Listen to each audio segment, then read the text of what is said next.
उस सवाल का जवाब सरकार को देना चाहिए।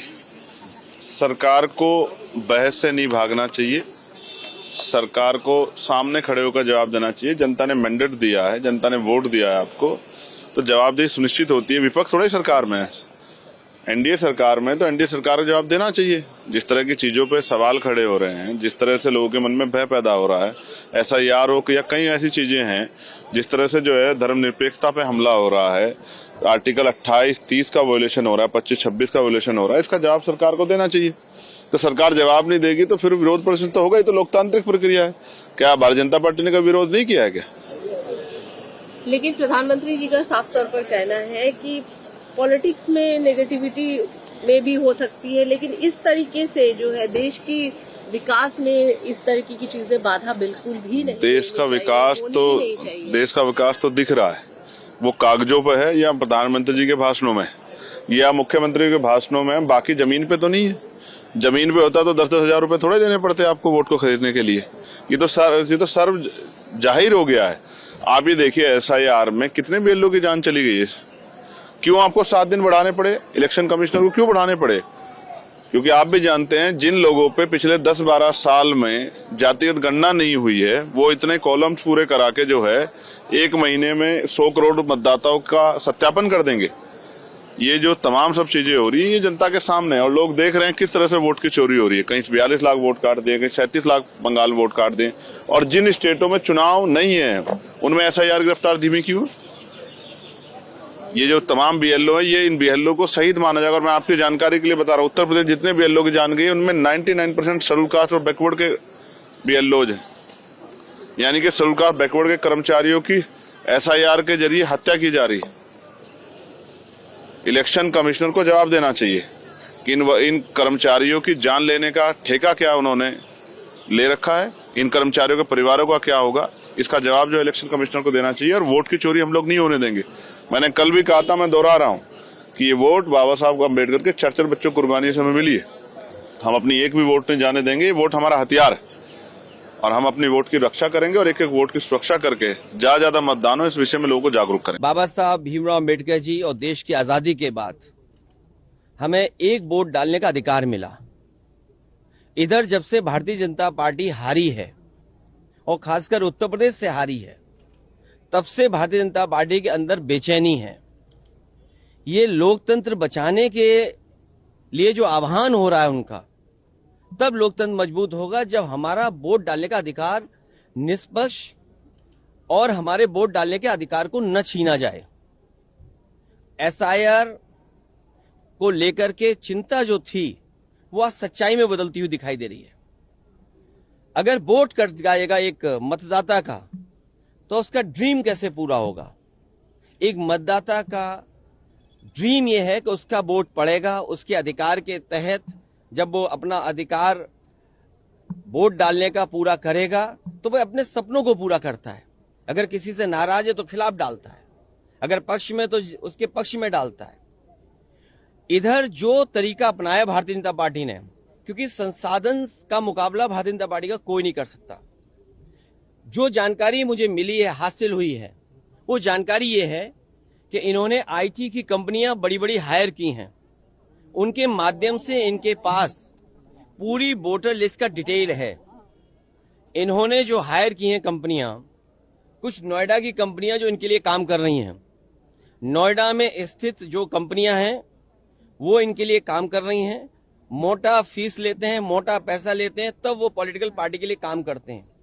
इन्होंने बूथ वाइज आइडेंटिफाई किया है।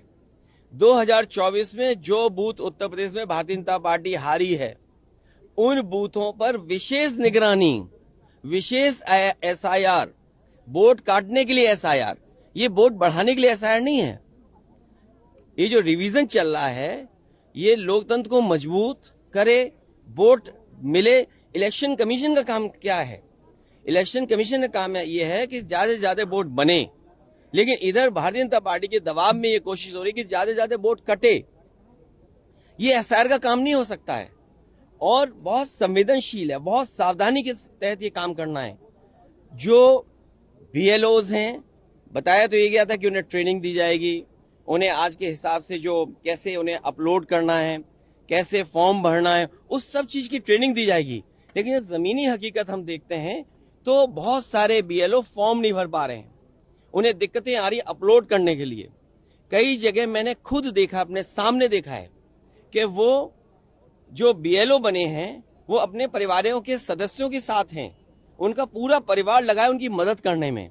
अगर कोई नई पीढ़ी का नौजवान है जो टेक्नोलॉजी को समझता है, मैंने यहां तक देखा है कि बेंगलोर और जगह नौकरी कर रहा था, अपनी मां की मदद करने के लिए नौकरी छोड़ करके आया है, केवल फॉर्म भरवा रहा है एसआईआर के। तो एसआईआर इसलिए हो कि लोकतंत्र मजबूत हो, एसआईआर इसलिए हो कि सभी मतदाता बन जाएं, एसआईआर इसलिए हो कि जिससे कि किसी का वोट न छूटे। ये जिम्मेदारी इलेक्शन कमीशन की है। और फिर बीजेपी ने जानबूझ करके वो तिथि तय की है जिसमें सबसे ज्यादा शादियां हैं। अगर आप किसी भी पंडित जी से पूछेंगे कि वो समय कौन सा है जिसमें सबसे ज्यादा शादियां की तारीख निकलती है, तो ये वही दिन है जिसमें एसआईआर चल रहा है। तो बीजेपी ने जानबूझ करके वो तारीखें तय की हैं, वो दिन तय किए हैं जिसमें शादियां सबसे ज्यादा हैं, जिससे कि लोग इधर उधर जाते हैं, अपना काम करते हैं, मदद करते हैं एक दूसरे की, तो वोट कट जाए। और इधर देखने को मिला कि बड़े पैमाने पे जान गई है। सर्वेश सिंह मुरादाबाद बीएलओ, 30 नवंबर को इनकी मृत्यु होगी, आत्महत्या कर ली, इन्होंने फांसी लगा ली।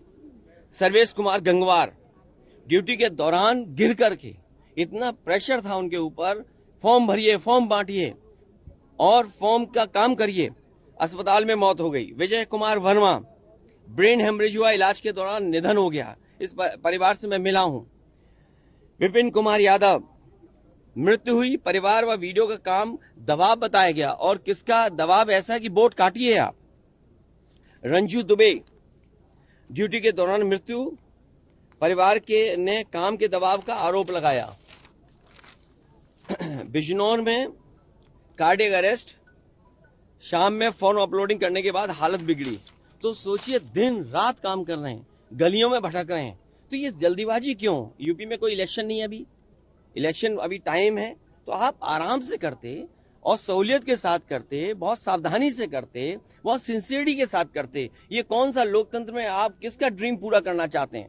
मुझे तो ये लगता है इलेक्शन कमीशन इस डेमोक्रेसी में भारतीय जनता पार्टी का ड्रीम पूरा करना चाहते हैं, जिससे राजीव राय जी ने बाकायदा लिख के दिया है कि किस तरीके से एडमिनिस्ट्रेशन ने बीजेपी के सारे पर हेरा फेरी कर करके 20,000 वोट पहले ही काट दिए। अभी तो एसआईआर भी नहीं हुआ, और एसआईआर में और 20,000 काट देंगे, तो टोटल कितने कट गए एक विधानसभा में? और वो विधानसभा है जिसमें कभी भारतीय जनता पार्टी नहीं जीतती है। ड्रामा, डेमोक्रेसी, केवल इसलिए ड्रामा शब्द का इस्तेमाल करना क्योंकि डी से डेमोक्रेसी है। हम ये चाहते हैं कि सिंसियरिटी से काम हो एसआईआर पे, और कोई भी मतदाता छूटे नहीं। जो ये जान जा रही है, ये भी ड्रामा है क्या? हमारे साथियों ये बताइए, जो बीएलओ ये जान चली गई जिनकी, तो ये क्या ड्रामा था कि जान जाना?